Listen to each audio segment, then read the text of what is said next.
Hi everybody, Dr. Joe here. Welcome to episode 3.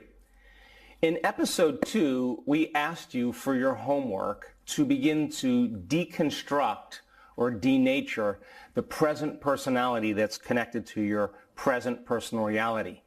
And the act of this concept called awareness or metacognition is a function of your frontal lobe. That frontal lobe is the seat of your conscience. And when you can pay attention to how you're thinking, when you can become aware of those thoughts, when you can become aware or conscious of how you act, when you all of a sudden become aware, I'm feeling unhappy or I'm feeling guilt, and I didn't even know it was unhappiness or guilt because I feel like this all the time. That act of observing those programs, those states of mind and body, mean you are no longer the program in that moment. You're the consciousness observing those programs, and you begin to objectify your subjective self. That's the first step to change, and it's called metacognition. Now, most people wait for crisis or trauma or disease or diagnosis. They wait for some tragic event to happen in their life where they feel so altered. They no longer feel like themselves. They're not interested in returning their emails or their texts. They're not interested in going out to dinner and seeing the same people. All of a sudden now they start disconnecting from their known life and they start observing who they've been.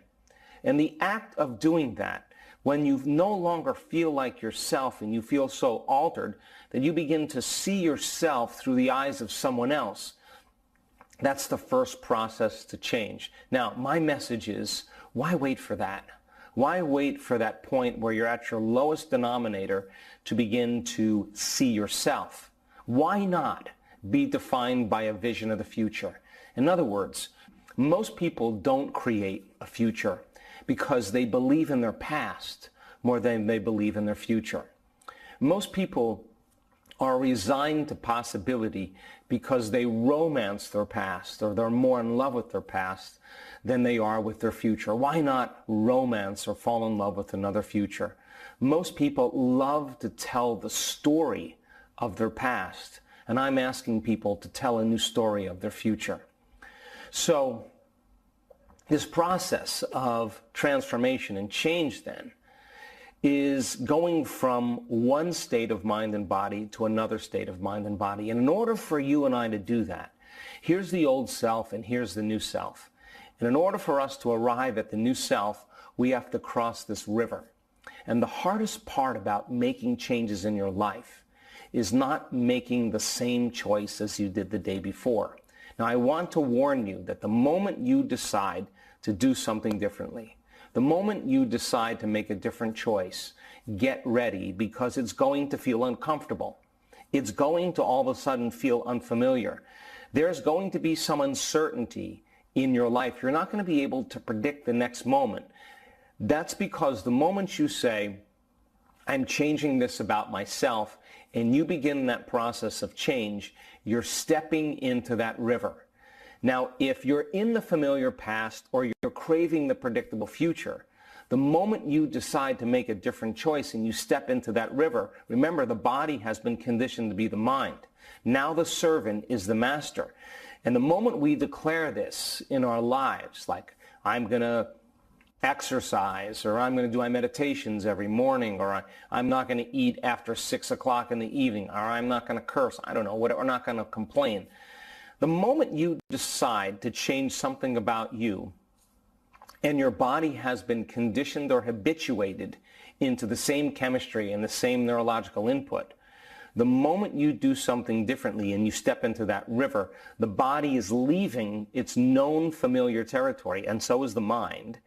And the body wants to cling to what it knows. It's the mind now. And it's so objective, it only knows what it knows based on familiarity. So the moment you decide to no longer complain or make excuses or feel sorry for yourself or judge another person, the moment you decide to change something about you and you step into that river, the body all of a sudden notices it's no longer in the known. You've just stepped into the unknown, that void.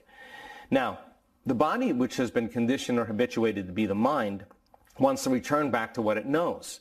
So all of a sudden, it starts influencing the mind. And this is when you start to hear that chatter in your head.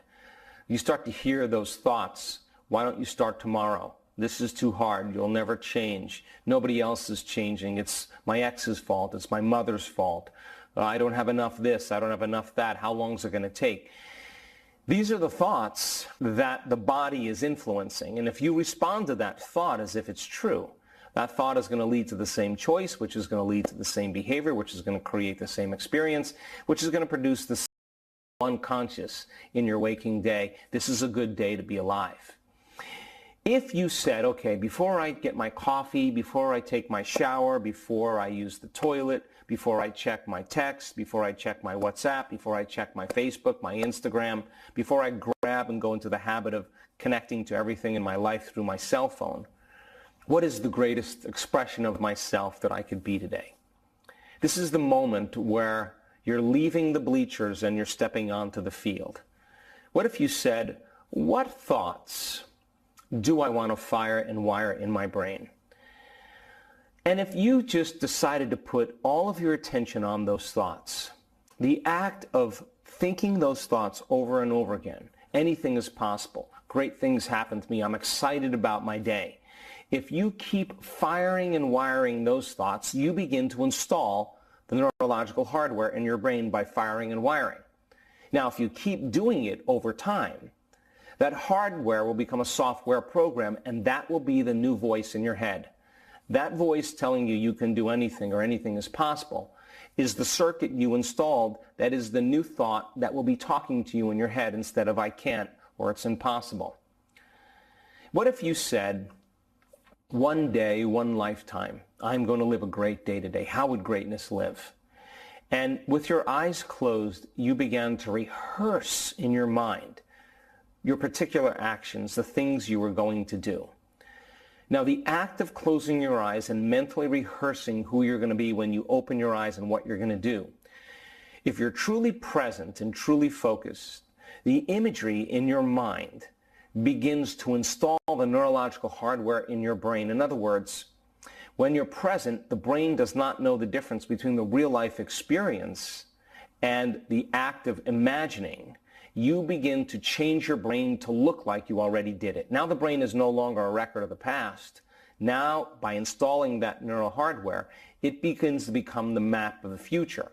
And if you keep doing it over and over again, the hardware then becomes a software program, and you're going to start to naturally act that way. You may just naturally act happy. There's no mystery there. You installed the circuits to do that. So now, if you then can say, now this is the challenging part, how would I feel if I had an amazingly successful day today? How would I feel if I mastered my day today? How would greatness feel? How would abundance feel? How would health feel? And you said, I'm going to teach my body emotionally what the future feels like before it happens. That means you're not waiting for your wealth to feel abundance. You're not waiting for your success to feel empowered. You're not waiting for your new relationship to feel love. You're not waiting for your healing to feel wholeness or gratitude. You're not waiting for the synchronicity or the mystical moment to feel awe and wonder. That is the old model of reality of cause and effect. This is polarity. This is duality. This is where we're living in emptiness and lack from our lives. And we're waiting for something in our environment, some experience out there to take away our emptiness or lack. That is, for most people, spending their whole life waiting for their life to change in order for them to feel better, believing they have no influence on that. That's kind of the classical model of Newtonian physics. But the quantum model of reality is not about cause and effect. The quantum model of reality is about causing an effect. That is, the moment you start feeling worthy and abundant, you are generating wealth. The moment you start feeling empowered and your body starts to feel it, now you are stepping towards your success. The moment you're in love with yourself and you're in love with life, you begin to draw equals to you. The moment you start feeling gratitude and wholeness, that's the moment your healing begins. And when you're in awe of life, you are going to have a synchronicity or a mystical moment. Now that's causing an effect. So then most people then have to make some changes in their beliefs because they have been hypnotized and conditioned into believing something out there has to happen in order for them to feel better here. We're teaching people the exact opposite. The moment you feel that emotion and you are truly present, your body begins to believe it's living in that future reality in the present moment. So then, that biological model of change that we talked about, the unlearning and relearning, the breaking the habit of the old self to reinventing the new self, the pruning of synaptic connections and sprouting new connections, the deprogramming and the reprogramming, the unfiring and the rewiring, the losing your mind and creating a new one, to learn how to unmemorize emotions that have been stored in the body and then begin the conditioning process to condition the body to a new mind and to a new emotion, is the process of change. And the word meditation literally means to become familiar with. So when you're sitting in your meditation, and I'm going to give you some homework to do and we'll practice a meditation, it makes sense then that when you become familiar with and conscious of your unconscious thoughts, and you're so conscious of those unconscious thoughts that you wouldn't go unconscious to those thoughts in your waking day. They wouldn't slip by your awareness unnoticed. If you were to become conscious of how you speak or how you acted, and you saw a videotape of yourself in one day acting unconsciously, and you could observe yourself in your meditation doing that, I promise you that you would catch yourself from speaking certain ways or acting certain ways because you would be aware. And that's the process of change. You would become so familiar with those behaviors that you would not go unconscious to them in your waking day. And if you said, my goodness, this feeling that I live by every single day is suffering and pain, but I never thought of it that way because I just feel like that all the time. And now you're conscious of how you've been feeling. This process then of becoming familiar with is exactly what meditation is. And this is where people think they're doing their meditation wrong. And I want you to know that when you start this journey and those things come up, they have to come up and you have to be conscious of them. That you're lighting a match in a dark place. And I want you to become so familiar with your old self that you don't go unconscious back into that 95% of those programs. And then I want you to become familiar with a new self, with new thoughts and firing and wiring them, and new behaviors and rehearsing them over and over again, and then physically rehearsing them in your day. Why? Because if you keep practicing the firing and wiring, it'll begin to become familiar to you. It'll begin to become more automatic. And if you trade resentment and frustration and anger and fear for joy and freedom and gratitude, and you keep making those chemicals, and you do it every single day, it's going to begin to become familiar to you. So then going from the old self to the new self and crossing that river is an important element in the model of change. But now I said that most people reach their lowest level before they make up their mind to change. Well, my question is, if you could go to an elevated state, and all you have to do is combine a clear intention, a vision of who you would like to be at the end of that day, with an elevated emotion, thought, feeling, stimulus, response, memory of the future, some new possible reality, and begin to emotionally embrace it. It's the combination of that clear intention and elevated emotion that begins to condition the brain and body into a new future. And the moment you start feeling that elevated emotion and you start feeling altered or changed before the event occurs, the moment you feel that emotion, you're going to begin to pay attention to the picture in your mind. And now we could say then, you're beginning to remember your future.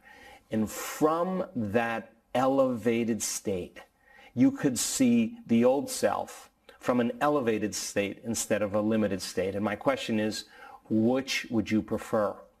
So then if you were able to get up in a whole new state of being, and you were thinking differently, acting differently, and feeling differently, and if you were able to maintain that modified state of mind and body, independent of the conditions in your environment, independent of the drives and cravings of the body to return back to its normal state, and independent of time, if you could do that every single day, you would begin to see different effects begin to happen in your life as a result of your efforts. Now, the synchronicities, the opportunities, the serendipities that begin to happen around you are a direct effect of changing the way you think, the way you act, and the way you feel. Now, you already know how to do this. We are wired to be creators. You have done something great at least once in your life, and you got a great idea somewhere. And when you got that great idea, like what would it be like to be in shape or to be healthy or to be happy or to be in a new relationship or have a new job, and you got inspired by seeing a new possibility. Most of the time, people, when they select that new possibility in the field, they start to feel the emotions of what it feels like before it happens, and they're giving their body a sampling or a taste of the future. You've done that, and no person, no thing, no object could talk you out of it. This is an important moment because that's the moment your mind and body were aligned to a destiny, and you made the right choices, and you kept doing the right things, and you kept setting goals and creating those experiences, and every time you thought about those goals, you arrived at those goals, you start feeling more of those emotions of your future. And you thought about the thoughts that you weren't going to listen to, the choices you had to stop making, the things you had to stop doing, the experiences you had to stay away from with certain people at certain times, and the emotions that would bring you back to your past, where you would lose sight of that future because you'd be looking at that future through the lens of the past. We've all done this. And then you start seeing your life starting to change, and it's so much easier to forget your vision of the future than to remember it, and it takes practice in order to do that. So in this meditation that I want to talk to you about, we are going to teach you how to write down a combination of those thoughts you wrote down in your last homework assignment, the thoughts that are standing in the way between you and your future, the behaviors that you'll have to stop executing, the emotions that you're going to have to trade for elevated emotions. I want you to write those down and deconstruct that personality. At the same time, we're going to reconstruct a new personality. What thoughts do you want to believe in that you want to fire and wire in your brain? What behaviors? What acts? How can you be in one day? What emotions would you choose to live by every single day? And we're going to put you into an altered state, very light state, and all I'm going to do is have you become aware of your old self, familiar with that old self, so aware, so familiar that you don't go unconscious the remainder of your day. And then we are going to become familiar with, fire and wire, install new circuitry, condition your body emotionally into a new future. And as an experiment, we want to see, as you go from one personality to another, if you could catch yourself in your waking day and not believe certain thoughts, not speak unconsciously certain way, don't act and feel in those same familiar patterns. And by doing that and beginning to think about who you want to be, let's try an experiment. Let's see how it begins to affect you in your life. I hope you enjoy it.